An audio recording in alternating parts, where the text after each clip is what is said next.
자, 이번에 소개해드릴 책은요. 1963년 11월 22일 존 F 케네디 전 대통령의 암살 현장에서 발견된 책입니다. 자, 1980년 12월 8일 살인범 마크 채프먼이 비틀즈 존 레논을 살해하기 직전 이 책을 읽었다고 해서 수많은 음모론을 양성해냈는데요. 1951년 첫 출간된 제롬 데이비드 셀린저의 고전 소설 호밀밭의 파수꾼입니다. 두 기자님께도 익숙한 책이죠? 저는 이건 안 읽었어요. 저는 프로그램으로 읽었습니다. 그래요? 제목은 들어보셨지만 내용 모르는 분들을 위해 간단히 소개를 해드리겠습니다. 자, 명문 사립학교 펜시 기숙고등학교에서 5과목 중 4과목을 낙제하며 퇴학을 당한 16살 소년 주인공 홀든 콜필드. 자, 홀든은요 퇴학당한 김에 가쁜 이유 갑자기 뉴욕행을 감행하게 되는데요. 바로 그 여정을 담은 성장 소설입니다. 자, 소설 호밀밭의 파수꾼이 출간되자 위선으로 얼룩진 세상을 바라보는 청소년의 성장통을 사실적으로 그려낸 수작이라고 평가받았고 미국 청소년들뿐만 아니라 전 세계 청소년들이 자신들을 대변하는 소설이라며 열광했습니다. 이제 모르시는 분들은 전원일기라고 생각하시는 분들이 굉장히 많아요. 그래요, 뭐 영농 후계자의 얘기인가 뭐 이럴 수 있어요. 허수아비의 의인화 책인가요? 어떤 목가적인 그런 내용. 네. 자, 그런데 말입니다. 1960년대 미국 오클라호마주의 한 고등학교에서 호밀밭의 파수꾼을 교재로 지정한 해당 교사를 해고한 것을 시작으로요. 미국 내 많은 고등학교에서 절대 읽어서는 안 되는 금서로 이 책을 지정했습니다. 이게 혹시 앞에서 말한 대로 살인자들에게 영향을 끼친다는 뭐 음모론 때문에 금서로 지정이 된 건가요? 음모론 때문이 아니고요. 이 소년의 일탈이요. 소설 내에서 리얼해도 너무 리얼했던 겁니다. 세상에 저항하는 반항아답게 이 말끝마다 육두문자를 달고 사는 가면요. 심지어 금발머리는 춤을 잘 추었기 때문이다. 내가 같이 춤췄던 여자들 중 최고였다. 이렇게 뉴욕의 클럽을 전전한 내용도 나오고요. 아하. 담배를 줄곧 피워댄 데다가 버니클럽에서 스카치를 마셨기 때문이다. 매춘부 때문에 몸단장을 할 필요가 없다는 건 알고 있었지만 무슨 일이라도 해야만 할 것 같았다. 이렇게 술, 담배는 물론 호텔로 매춘부를 부르는 내용까지 나옵니다. 좀 일탈이 과하긴 했죠. 예. 하면 안 되는 일이 너무 많이 나와요. 네. 너무 이제 뭐 아주 세트로 하고 있습니다. 예. 홀든의 일탈과 이탈 끝에 작가 셀린저가 남겨둔 희망. 나는 늘 넓은 호밀밭에서 꼬마들이 재밌게 놀고 있는 모습을 상상하곤 했어. 어딘가에서 내가 나타나서는 꼬마가 떨어지지 않도록 붙잡아 주는 거지. 말하자면 호밀밭의 파수꾼이 되고 싶다고나 할까? 결말은 굉장히 희망적이었던 겁니다. 그죠? 새삼 책의 제목을 잘 지어야 된다는 생각이 드네요. 아니 그 출판업에 또 종사하고 계시니까 뭐 이렇게 제목 한번 제목을- 갑시다. 뉴욕의 중이병. 이런 거죠. 진짜 허울대죠. 이번 특종은요. 미국 문단에서 아직도 논쟁이 계속되고 있는 책입니다. 아직도라고? 그렇습니다. 지금도? 지금도. 무슨 내용이길래? 자, 이 책을 각각 다르게 해석한 양측의 주장은 이렇습니다. 개인주의가 팽배한 요즘 시대엔 드물게 베푸는 기쁨과 진실한 사랑을 느낄 수 있는 책이에요. 아 무슨 소리입니까? 이 책은 성차별을 조장하고 맹목적인 모성애를 강요하는 시대 최고적인 책이라고요. 자, 이렇게 양측이 첨예하게 대립하며 금서 논쟁 중인 책의 정체. 바로 쉘 실버스타인이 쓴 그림동화 아낌없이 주는 나무입니다. 아낌없이 주는 나무는 소년을 위해 자신의 열매, 가지, 밑동까지 내어주는 한남의 헌신적인 사랑을 그리고 있는데요. 국내에서는 권장 도서로서 또 많은 어린이들이 읽고 있습니다. 그런데 1988년 미국에서는 성차별 도서로 분류, 콜로라도 도서관의 금지 도서 목록에 올랐습니다. 그 이유가 대체 무엇이냐? 자, 책 내용을 살펴보겠습니다. She is likewise happy to give him her branches and later her trunk. But then time passes and the boy forgets about her.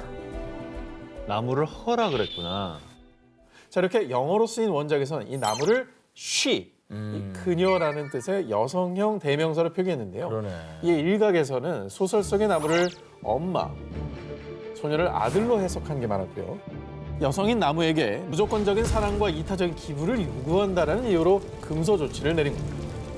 이 책이 출판된 것은 1964년. 하지만 금서로 지정된 것은 20년도 더 지난 1988년인데요. 자, 왜 그때서야 논란이 되었느냐?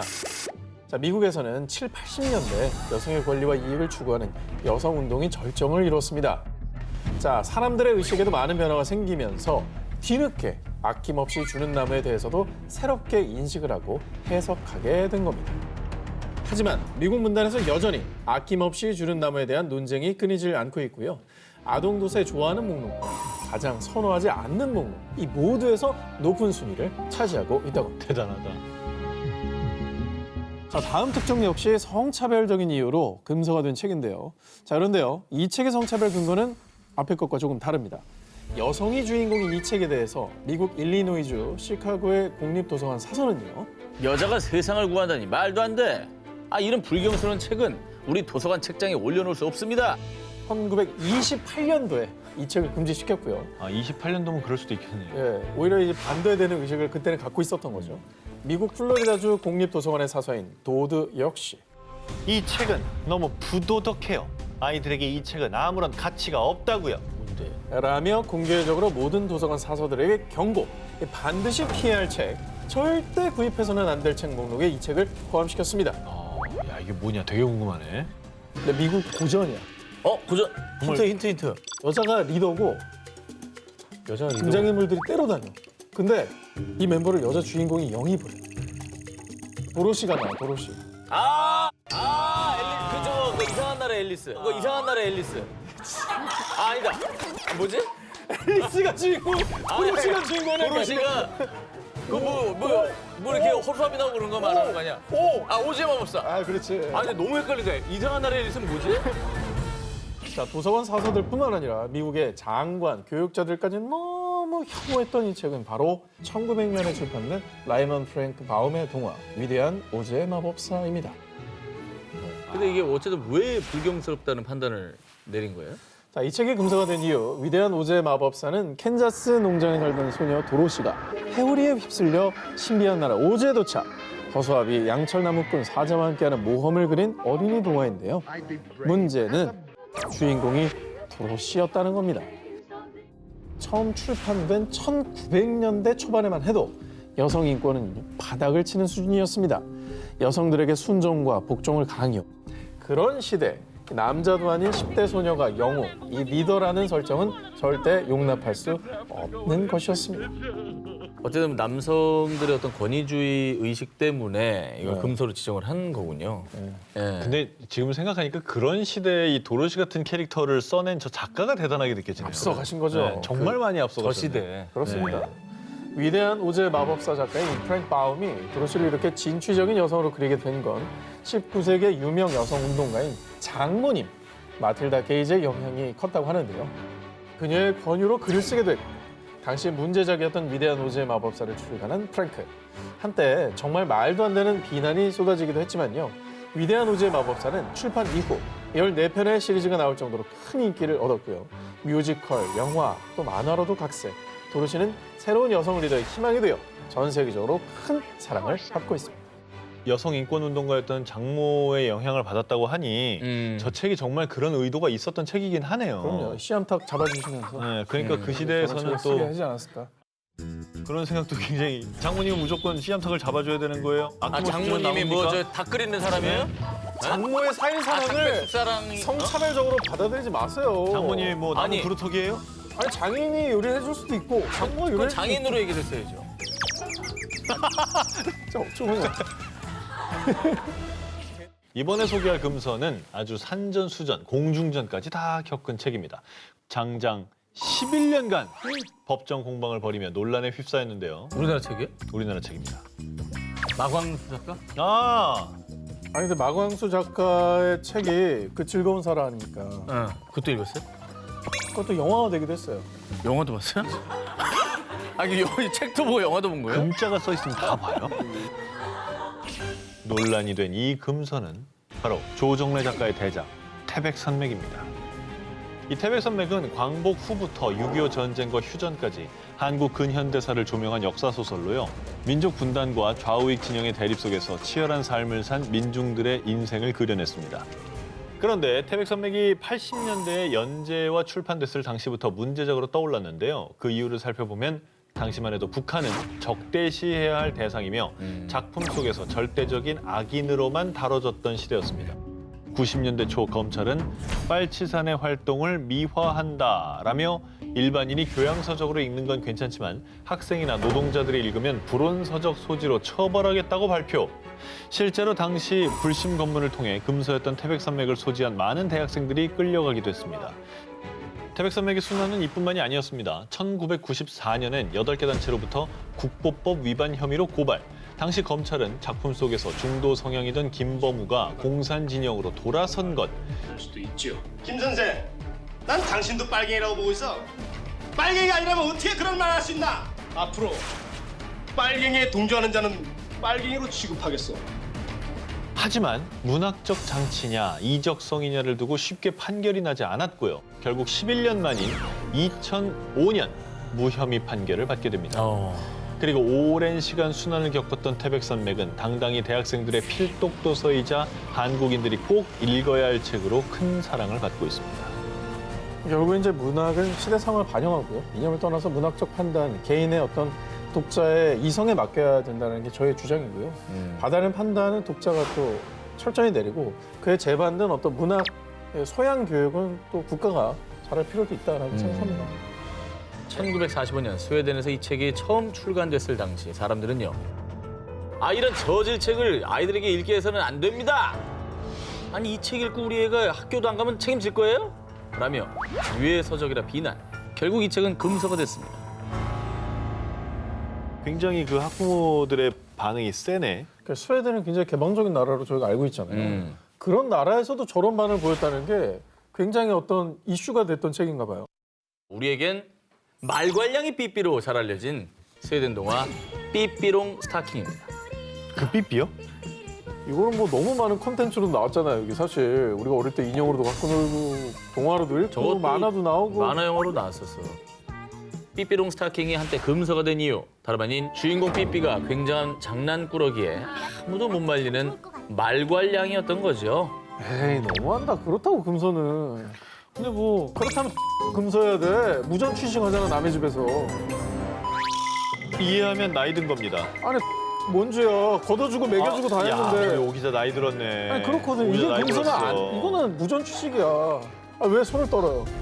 다음 기사가 당시 어른들을 경악해 한 말괄량의 삐삐의 활약상을 잠시 들려드리겠습니다. 학교에 말 데려가도 돼요? 안 돼. 그럴 줄 알았어. 그럼 원숭이는요? 그것도 물론 안 되지. 그럼 난 절대로 학교에는 안 갈 거예요.